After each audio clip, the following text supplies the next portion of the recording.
श्री कृष्ण गोविंद हरे मुरारी, हे नाथ नारायण वासुदेव। गोविंद बोलो हरि गोपाल बोलो, राधा रमन हरि गोविंद बोलो। जय श्री कृष्णा, जय श्री राधे, राधे राधे। नमस्कार दोस्तों, आप सभी कमेंट बॉक्स में ओम नमो भगवते वासुदेवाय लिखना बिल्कुल न भूलें। आज की इस वीडियो में हम सुनेंगे पुत्रदा एकादशी व्रत की कथा। इस व्रत की कथा को खासकर जो एकादशी का व्रत करते हैं उन्हें तो अवश्य ही श्रवण करना चाहिए, ताकि व्रत का संपूर्ण लाभ उन्हें प्राप्त हो सके। अर्जुन के पूछने पर भगवान श्री कृष्ण ने स्वयं इस व्रत की महत्ता को बतलाया था और यह भी कहा था इसके साथ ही जो भी व्यक्ति एकादशी का व्रत करते हैं उन्हें इस व्रत की कथा का अवश्य ही श्रवण करना चाहिए। इस व्रत की कथा के श्रवण मात्र से ही हजारों गौदान का पुण्य फल प्राप्त होता है। इसके साथ ही हजारों राजसूय यज्ञ का भी फल आपको प्राप्त होता है। इस व्रत की कथा के श्रवण मात्र से, पठन मात्र से ही व्यक्ति के जीवन का उद्धार होता है। जीवन की कठिन से कठिन जो भी परेशानियां होती हैं उनसे मुक्ति प्राप्त होती है। जीवन के संघर्ष खत्म होते हैं, मोक्ष के द्वार खुलते हैं, वैकुंठ लोक की प्राप्ति होती है। इस कथा का श्रवण तो प्रत्येक मनुष्य को करना चाहिए। जो व्यक्ति इस एकादशी का यदि पाठ करते हैं, एकादशी का व्रत करते हैं, उन्हें तो अनिवार्य रूप से श्रवण करना चाहिए, ताकि व्रत का संपूर्ण लाभ उन्हें प्राप्त हो सके। और जो भी भक्तगण इस एकादशी के व्रत को किसी भी कारणवश नहीं कर पाते हैं, उन्हें भी भगवान श्री हरि की कृपा की प्राप्ति के लिए, मधुसूदन की प्राप्ति के लिए, संतान गोपाल की इस उत्तम महात्म्य का श्रवण तो अवश्य ही करना चाहिए। कम से कम कुछ ना सही तो श्रवण ही करें, आपको इससे भी लाभ की प्राप्ति होगी। हम सभी जानते हैं जगत के पालनहार जो भगवान विष्णु हैं वही जगत करता है और वही जगत का कल्याण भी करते हैं। यदि व्यक्ति उनकी पूजा कर ले, अनुष्ठान उनका कर ले, उनके नामों का ध्यान कर ले, नामों का जाप मात्र कर लेता है, इससे ही प्रभु प्रसन्न हो जाते हैं। भगवान तो आपके मन के भाव के भूखे हैं। यदि आपके मन में सच्ची आस्था है, श्रद्धा है, तब वह इसे सहर्ष स्वीकार करते हैं और आपको मनवांछित फल की प्राप्ति देते हैं। आइए आज के इस वीडियो में हम सुनेंगे पुत्रदा एकादशी व्रत की कथा, जो कि संपूर्ण प्रकार के सुखों को देने वाली होती है। व्रत की कथा के अनुसार श्री कृष्ण के चरणों में अर्जुन ने प्रणाम किया और श्रद्धा पूर्वक उनसे प्रार्थना की, हे मधुसूदन, हे श्री हरि, आप पौष माह के शुक्ल पक्ष की एकादशी के महात्म्य को बताने की कृपा कर चेष्टा करें। इस एकादशी का नाम क्या है एवं इसको करने से किस प्रकार की सिद्धि की प्राप्ति होती है, इसमें देवता के किस स्वरूप की पूजा की जाती है, कृपया कर मेरे इस प्रश्नों का उत्तर देने की कृपा करें प्रभु। तब भगवान श्री कृष्ण ने कहा, हे अर्जुन, पौष मास के शुक्ल पक्ष की एकादशी को पुत्रदा एकादशी के नाम से जाना जाता है। इसका पूजन करने से विधि पूर्वक यदि आप अनुष्ठान करते हैं तब आपको श्री हरि की कृपा की प्राप्ति होती है। इस पूजा में भगवान श्री हरि की पूजा अर्चना करनी चाहिए। भगवान श्री हरि के 5 स्वरूप की इसमें पूजा अर्चना की जाती है। संसार में पुत्रदा एकादशी का व्रत के समान दूसरा अन्य कोई व्रत नहीं माना जाता है। इसके पुण्य प्रताप से तेजस्वी, प्रतापी, विद्वान और धनवान व्यक्ति बनता है तथा उसे ऐसे ही संतान की प्राप्ति होती है।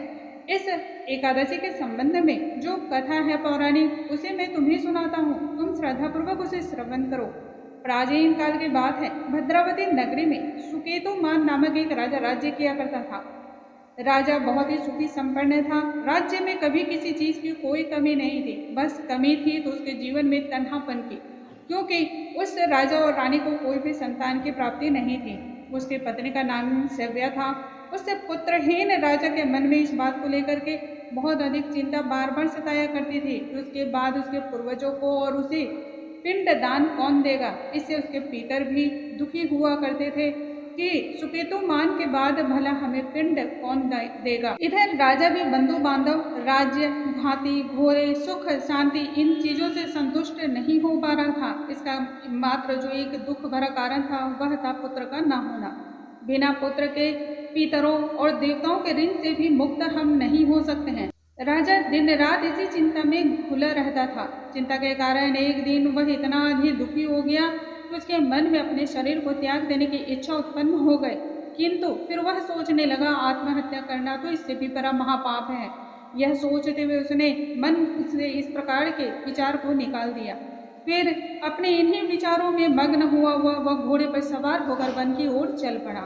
घोड़े पर सवार होकर राजा वन की ओर जब चल पड़ा तो वहां उसने देखा वन में पशु पक्षी वृक्ष विचरण कर रहे हैं, सभी अपने अपने क्रियाओं में मस्त हैं। उस वन में उसने देखा कहीं मोर परिवार के साथ नाच रहा है तो कहीं वन के दृश्यों को देख करके राजा और भी ज़्यादा दुखी हो गया, क्योंकि सभी अपने परिवार के साथ सुखी और संपन्न दिख रहे थे।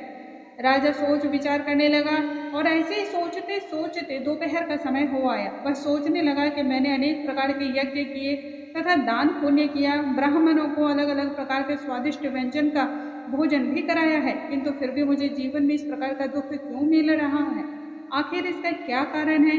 अपनी इस परेशानी को, अपनी इस व्यथा को मैं किससे सुनाऊं?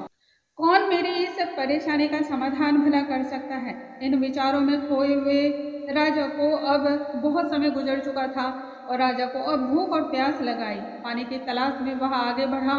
कुछ दूर जाने के पश्चात उसे एक सरोवर मिला। उस सरोवर के किनारे कमल के पुष्प तथा सुंदर सुंदर पुष्प और पत्तियां खिले हुए थे।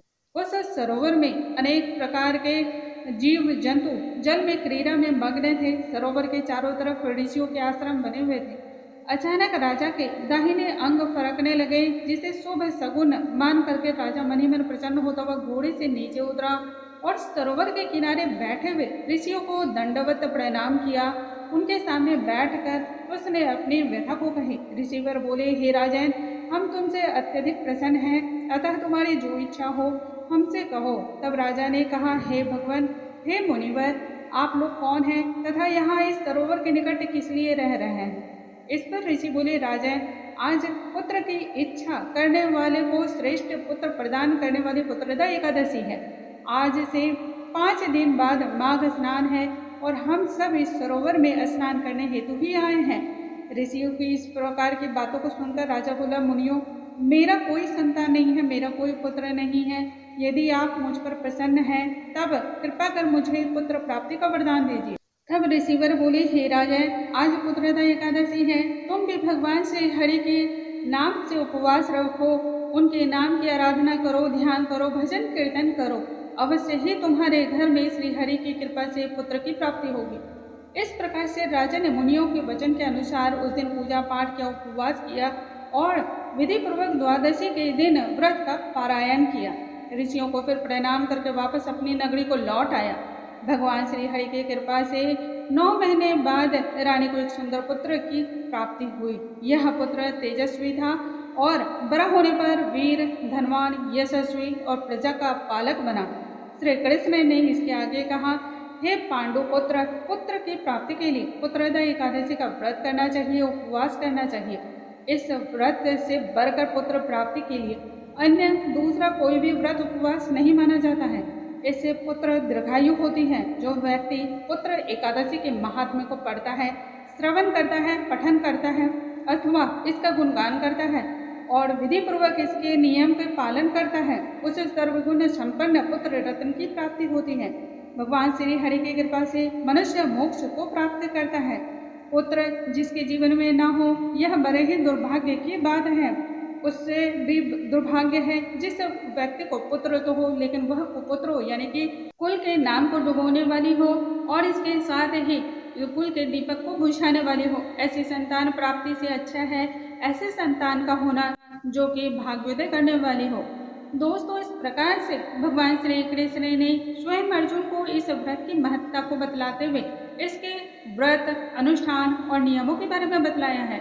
जो भी व्यक्ति इस व्रत की कथा का श्रवण मात्र कर लेता है, उस व्यक्ति को ऐसे संतान की प्राप्ति होती है जो उसकी भावनाओं के बारे में सोचती है, भावनाओं का कद्र करती है तथा इस सांसारिक मोह माया से परे होकर भी वह सोचती है। ऐसी संतान सभी सुखों को देने वाली होती है। बोलो भगवान श्री हरि की जय, भगवान विष्णु की जय।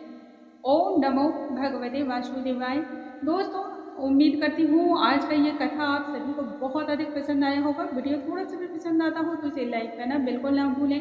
अगले वीडियो में हम फिर से मिलेंगे नई जानकारी के साथ। तब तक आप सभी स्वस्थ रहिए, हंसते रहिए और मुस्कुराते रहिए। नमस्कार दोस्तों।